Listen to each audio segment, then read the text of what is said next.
इस दुनिया में कोई ग्रेट नहीं है, हेल्प्ड जिनकी सहायता की गई। आमीन। बाइबल बताती कि दाऊद की सहायता किसने की थी? योनाथन ने। कौन था योनाथन? शाऊल का बेटा। शाऊल का बेटा जिसे यह मालूम था कि मेरे पिता के मरने के बाद ये लाखों करोड़ों खरबों रुपए की गद्दी मेरी होगी। उसने कहा, दाऊद मैं ये चाहता हूं कि पिता के जाने के बाद, मेरे पिता के मरने के बाद ये गद्दी तुम्हारी ठहरे। क्यों? क्योंकि बाइबल कहती दाऊद परमेश्वर के मन के अनुसार चलने वाला एक मनुष्य था।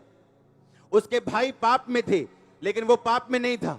उसके भाई आज्ञाकारिता में थे, लेकिन वो पवित्रताई में था।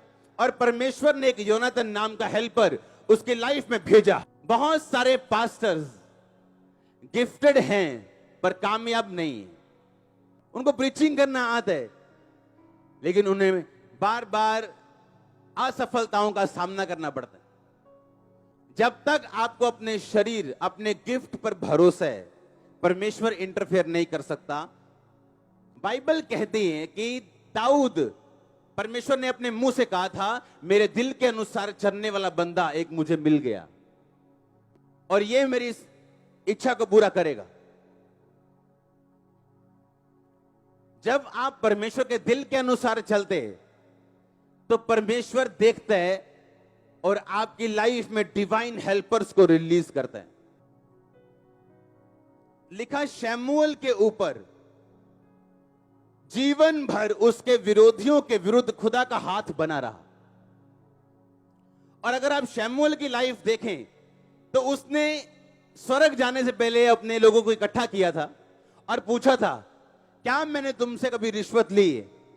किसी का न्याय बिगाड़ा है या किसी का गधा रख लिया हो?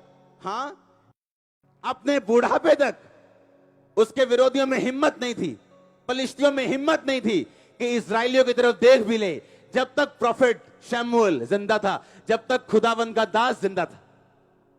आप लोग क्या निर्दोष हो? हां, बाइबल कहती है दानियेल ने कहा, मैं शेरों की मांद में गया, इसलिए परमेश्वर ने अपना दूत भेज के शेरों के मुंह को बंद कर रखा, क्योंकि मैं परमेश्वर के सामने क्या निकला। और जब दानियेल को निकाल के उसकी चुगली खाने वाले को भेजा गया तो लिखा, अभी वो स्टार्टिंग में भी पहुंचे नहीं थे, शेरों ने उनकी हड्डियां चबा दी थी, उनके परिवार समेत। कहता है इसका कारण क्या? मैं क्या निकला हूं? निर्दोष निकला हूं। ये एक चैलेंज है आपके लिए आज। क्या आप निर्दोष हैं या नहीं? अपने घर में क्या निर्दोष हैं? क्या आज चर्च में बैठा हुआ एक पेंटर निर्दोष है जो पेंट का काम करता है? क्या पेंटर हो? हां, जब घर में घुसते हो 4 दिन का काम कितनी देर में खत्म करते हो? 12 दिन में। घर में घुस जाते हो पर निकलते नहीं हो, क्योंकि तुम निर्दोष नहीं हो। तुम मिस्त्री हो क्या? हां, घर में घुस जाते हो लेकिन 4 दिन का काम वही 12 दिन में खत्म करते हो, क्योंकि तुम निर्दोष नहीं हो।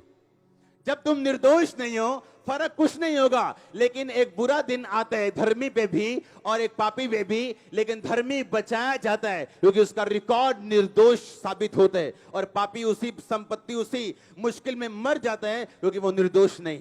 क्या आप अपनी फैमिली में निर्दोष हैं? आपकी ननद ने, आपकी भाभी ने या आपकी जेठानी ने आपके खिलाफ चुगलियां की, आपके घर को खत्म करने की कोशिश की, आपके बच्चों को वर्गलाने की कोशिश की, क्या अभी भी आप उससे नाराज हैं या उसके खिलाफ हैं? इसका मतलब आप निर्दोष नहीं। अगर आप निर्दोष हैं, आप अपने आप को बचा के रखेंगे दुनिया की चीजों से। आप अपने बच्चों को खुला तो नहीं छोड़ेंगे कि वो उनको वर्गलाएं, लेकिन आप दिल में कोई भी बुरी बात नहीं रखेंगे, आप दिल में दुश्मनी नहीं रखेंगे, कड़वाहट नहीं रखेंगे। और बाइबल कहती जब निर्दोषता आपकी लाइफ पे आती, एनिमी जितना मर्जी बड़ा हो, वो जितना मर्जी गिफ्टेड हो, जितनी मर्जी ऊंचाई पे बैठा हो, आपका बाल बांका नहीं कर सकता, आपको हिला तक नहीं सकता। आपकी लाइफ की उम्र भर आपको ऊंचाई जाता हुआ देखेगा वो यीशु मसीह के नाम में।